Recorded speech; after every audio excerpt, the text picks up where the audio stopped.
Students, आज हम शुरू करेंगे अपना नया चैप्टर कार्बोक्सिलिक एसिड्स। जैसा कि हम सभी को पता है, वो ऑर्गेनिक कंपाउंड्स जिनमें COOH फंक्शनल ग्रुप प्रेजेंट होता है वो हमारे कार्बोक्सिलिक एसिड्स होते हैं।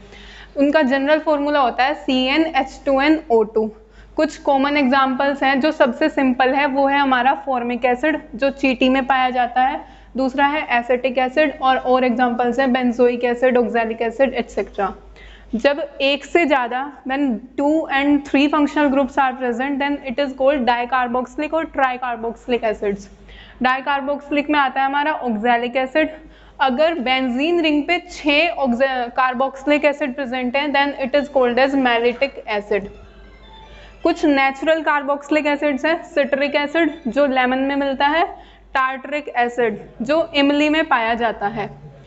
कार्बोक्सिल फंक्शनल ग्रुप हमारा 2 फंक्शनल ग्रुप का कॉन्ट्रैक्शन है जब कार्बोनिल जो एल्डिहाइड्स एंड कीटोन्स का फंक्शनल ग्रुप माना जाता है और हाइड्रोक्सिल यानी अल्कोहलिक फंक्शनल ग्रुप, दोनों के कॉम्बिनेशन से हमारा कार्बोक्सिल फंक्शनल ग्रुप बनता है।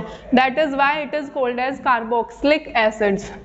नोमेनक्लेचर की बात करते हैं। नोमेनक्लेचर में वर्ड रूट यानी कि जो पेरेंट एल्केन होगा उसमें से ई हट जाएगा और ओइक एसिड ऐड हो जाएगा, वही उसका नोमेनक्लेचर होगा। फॉर एग्जांपल मीथेन है, मीथेन में अगर हम COH फंक्शनल ग्रुप ऐड कर देते हैं तो वो हमारा मिथेनोइक एसिड बन जाता है। ऐसे ही जितने भी एल्केन्स हैं उनमें आप COOH फंक्शनल ग्रुप ऐड करो, ई हटाओ और ओइक एसिड लगाओ, methanoic acid, ethanoic acid, propanoic acid etcetera. अब जो हमारा कार्बोक्सिलिक एसिड होता है उसके जो एनायंस और एस्टर्स होते हैं वो कार्बोक्सिलेट्स कहलाते हैं। जैसे कि ये एसिटिक एसिड है CH3COOH, इसको अगर हम वाटर में डिसोल्व करेंगे तो ये H आयन दे देगा। हमारे carboxylic acids Bronsted Lowry acids होते हैं as these donates proton in solvent. Water solvent है, एसिटिक एसिड हमने लिया, उसने H आयन डोनेट करा दिया, हाइड्रोनियम आयन बना। जो हमारा एनायन बना वो है कार्बोक्सिलेट एनायन। जो भी पेरेंट एल्केन है, इथेन है तो इथेनोएट, मीथेन है तो मिथेनोएट एंड सो ऑन। अब जो ये कार्बोक्सिलेट एनायन होता है ये ज़्यादा स्टेबल होता है अपने पेरेंट एसिड से। अब आप कोई भी एसिड लो वो जल्दी से H आयन डोनेट करने की कोशिश करेगा। क्यों? क्योंकि जो ये हमारा एसिड है ये रेजोनेंस स्टेबलाइज्ड है। ये हमने CH3CO नेगेटिव लिया, अगर ये नेगेटिव चार्ज यहाँ आए और ये डबल बॉन्ड इधर जाए तो इसकी दूसरी रेजोनेंस फॉर्म बन जाएगी जो ये होगी CO negative and double bond O। यही रीजन है कि एसिड्स बहुत जल्दी से H आयन रिलीज कराते हैं और अपना कार्बोक्सिलेट एनायन बनाते हैं। Acids are more stronger acid than alcohols and phenols. Alcohols में रेजोनेंस नहीं होती इसलिए वो कम स्टेबल है। फिनोल में रेजोनेंस होती है, एरोमेटिसिटी प्रेजेंट है, लेकिन वहाँ पे निगेटिव चार्ज कार्बन पे जाता है जो कि अनस्टेबल होता है।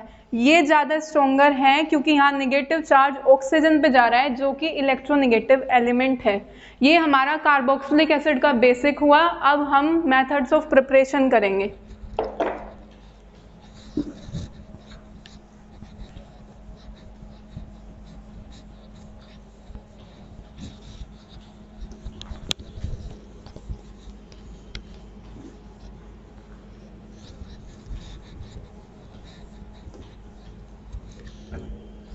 General methods of preparation of carboxylic acids.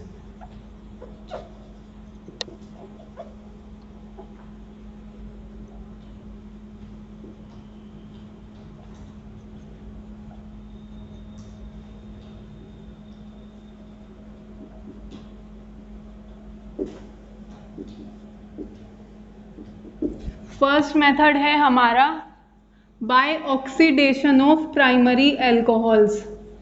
Primary alcohols के ऑक्सीडेशन से हम एसिड बना सकते हैं।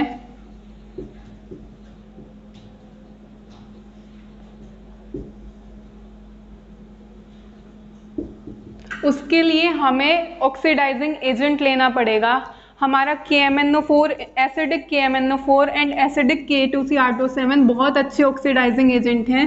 वो प्राइमरी अल्कोहल को, ये हमारी प्राइमरी अल्कोहल है, इसका ऑक्सीडेशन कराया, यानी कि ऑक्सीजन की प्रेजेंस में ऑक्सीडाइजिंग एजेंट यूज किया हमने K2Cr2O7 acidic, that is potassium dichromate and KMnO4 भी यूज कर सकते हैं, वो भी एसिडिक ही यूज करना है। ऑक्सीडेशन कराया, पहले हमारा उतने ही कार्बन का एल्डिहाइड बनेगा, क्योंकि प्राइमरी एल्कोहल्स ऑक्सीडेशन करने पे एल्डिहाइड देंगे, उसका फर्दर ऑक्सीडेशन कराने पे हमें कार्बोक्सिलिक एसिड मिलता है। ये हमारा एल्कोहल्स के ऑक्सीडेशन से कार्बोक्सिलिक एसिड बन गया। जो भी आप लेना चाहो, सपोज करो हमने इथेनॉल लिया, इथेनॉल का ऑक्सीडेशन कराया, यही ऑक्सीडाइजिंग एजेंट रखे K2Cr2O7 in acidic medium, that is acidic K2Cr2O7, oxidation कराया तो एसिटल्डिहाइड बना, उसका फर्दर ऑक्सीडेशन कराने पे एसिटिक एसिड मिलेगा हमें। एक मेथड तो ये हुआ कार्बोक्सिलिक एसिड बनाने के लिए। दूसरा है बाय ऑक्सीडेशन ऑफ एल्डिहाइड्स। अभी हमने अल्कोहल से बनाया, अब हम कराएंगे ऑक्सीडेशन ऑफ एल्डिहाइड्स। एल्डिहाइड्स का ऑक्सीडेशन कराने पे भी हमें कार्बोक्सिलिक एसिड्स मिलते हैं। जैसे कि हमने कोई भी अपना एल्डिहाइड लिया, ये एल्डिहाइड है, इसमें कार्बोनिल ग्रुप प्रेजेंट है, इसका ऑक्सीडेशन कराया, यानी कि ऑक्सीजन की प्रेजेंस में कोई भी ऑक्सीडाइजिंग एजेंट यूज कर लो, हम यूज करते हैं Tollens reagent. Tollens reagent use किया हमने, जो एल्डिहाइड का ऑक्सीडेशन एसिड में करा देगा। उतने ही कार्बन का, जितने कार्बन का हमने एल्डिहाइड लिया है, उतने ही कार्बन का हमें एसिड मिलेगा। तीसरा मेथड हमारा कार्बोक्सिलिक एसिड की प्रिपरेशन का है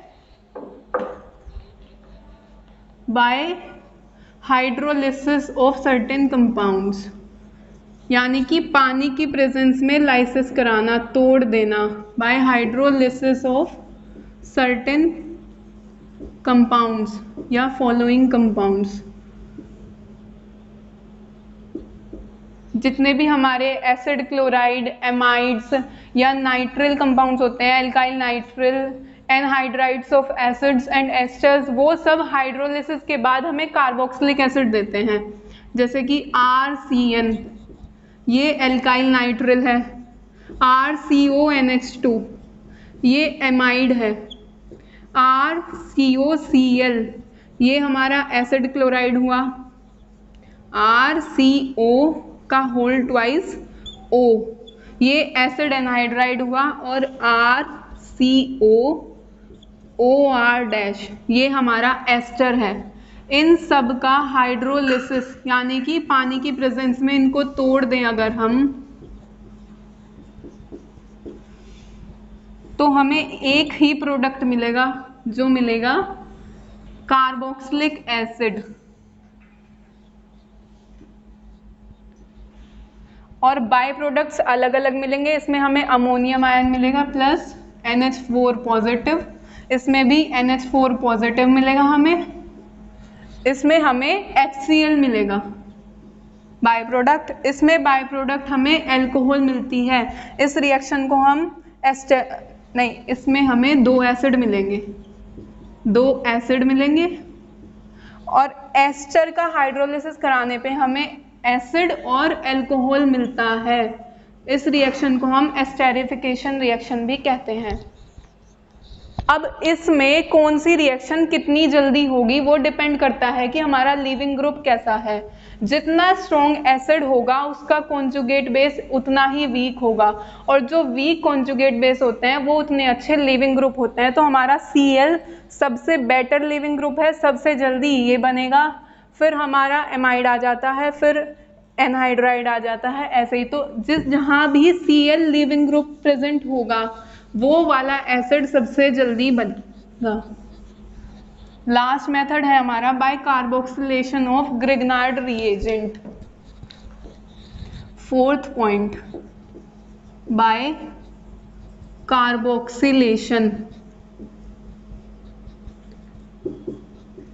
ऑफ ग्रिग्नार्ड रिएजेंट।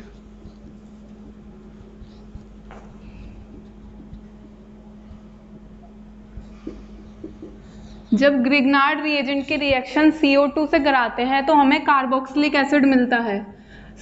ये हमारा ग्रिग्नार्ड रिएजेंट है RMgX, ठीक है, और हमने यहाँ पे लिया carbon dioxide that is CO2।